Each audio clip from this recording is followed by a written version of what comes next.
안녕하세요. 동양일보TV 뉴스브리핑입니다. 18일 윤석열 대통령이 광주 국립 5.18 민주묘지에서 열린 43주년 5.18 민주화운동 기념식에 참석해 5월 영령의 넋을 위로했습니다.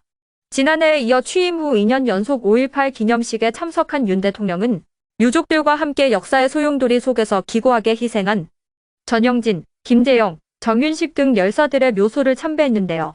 전 열사의 사연은 영화 화려한 휴가에서 재조명되기도 했습니다.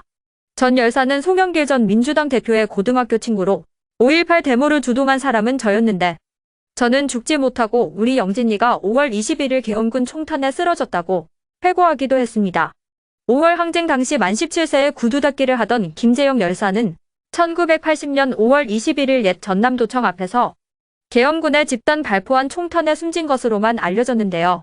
김 열사는 5.18 진상규명조사위원회가 무명열사 5기의 유해를 대상으로 다시 유전자를 조사하는 과정에서 어렸을 때 헤어진 동생을 찾아내면서 42년 만에 신원이 드러났습니다. 정윤식 열사는 식당에서 일하던 중 5.18 민주화운동이 발발하자 만 20세 나이로 광주공원에서 총기 교육을 받고 시민군으로 활동했는데요. 그는 계엄군에 맞서 옛 전남도청에서 마지막까지 항전하다가 체포되면서 상무대로 압송돼 고문당했습니다. 정 열사는 102일 만인 9월 5일 석방됐으나 후유증에 시달리다 만 22세 나이로 숨졌습니다. 정윤식 열사의 형 춘식 씨는 윤 대통령 손을 잡고 43년 만에 대통령이 묘소를 찾아줘서 동생이 소원을 풀었다고 인사했습니다. 주요 7개국 정상회의가 오늘 일본 히로시마에서 개막합니다. 21일까지 사흘간 열리는 정상회의에서 G7 정상들은 우크라이나를 침공한 러시아와 대만 상대로 무력 사용을 위협하는 중국에 대해 힘에 의한 현상 변경을 반대하고 법에 근거한 국제 질서를 지키겠다는 의지를 나타내기로 했는데요. G7은 정상회의 기간 세계 경제와 우크라이나 정세, 핵 군축 비확산 등 다양한 과제에 관해 논의한 뒤 마지막 날인 21일 공동성명으로 결과를 발표합니다. 윤석열 대통령은 G7 의장국인 일본 초청에 따라 참관국 자격으로 히로시마를 찾게 되는데요. 한일 정상회담은 지난 7일 서울회담 이후 2주 만입니다. 윤 대통령과 기시다 총리는 서울회담에서 합의한 경제, 안보, 문화협력과 청년 교류 등이 본궤도에 오를 수 있도록 주요 사안을 점검하고 양국 간 협력 의지를 강조할 것으로 예상됩니다. 더불어민주당 전당대회 돈봉투 의혹을 수사하는 검찰이 돈을 받은 현역 국회의원 여럿을 특정한 것으로 알려졌습니다. 18일 사건을 수사 중인 서울중앙지검 관계자는 돈봉투 수수자를 상대로 수사가 진행 중이고 상당 부분 실체가 드러났다고 본다며 현역 의원들의 경우도 수수자 특정을 포함해 상당 부분 수사가 진행되고 있다고 말했는데요.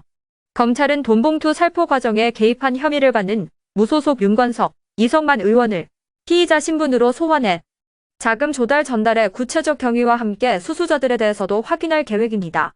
검찰은 오늘 이 의원을 조사한 뒤 윤 의원을 조사할 계획인데요. 윤 의원에 대한 조사 일정은 다음 주 초가 유력합니다. 두 의원에 대한 조사가 끝난 뒤 돈봉투를 받은 민주당 국회의원들도 조사할 전망인데요. 검찰 관계자는 27일까지 연장된 강 씨의 구속기간 내 전모를 밝히기 위해 수사에 박차를 가할 예정이라고 밝혔습니다. 삼성 디스플레이, G디스플레이를 필두로 한 우리나라 디스플레이 업계가 중국에 빼앗긴 세계시장 점유율 1위를 2027년까지 탈환하는 것을 목표로 65조 원 이상을 투자합니다.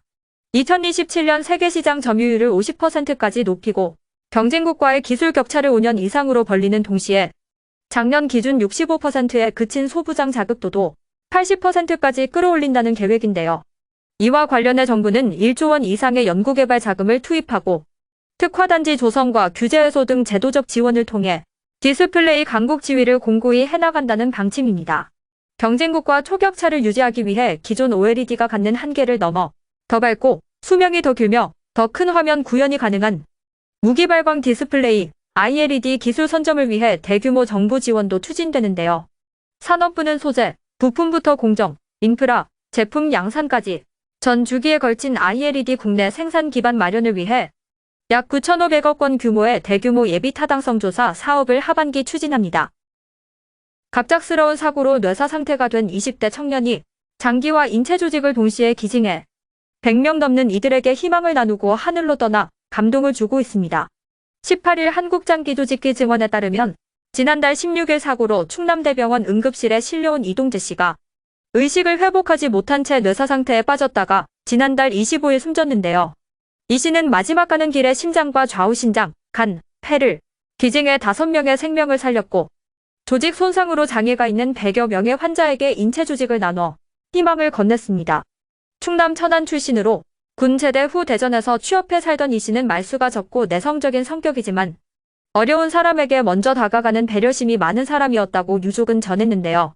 문인성 기증원 원장은 뇌사 장기 기증과 인체 조직 기증 모두를 결심하기는 쉽지 않은 일이라며 5명의 생명을 살리고 100여 명의 환자의 삶을 회복시킨 이동재님의 선행을 모두가 기억하길 바란다고 말했습니다. 지금까지 동양일보TV 뉴스브리핑이었습니다.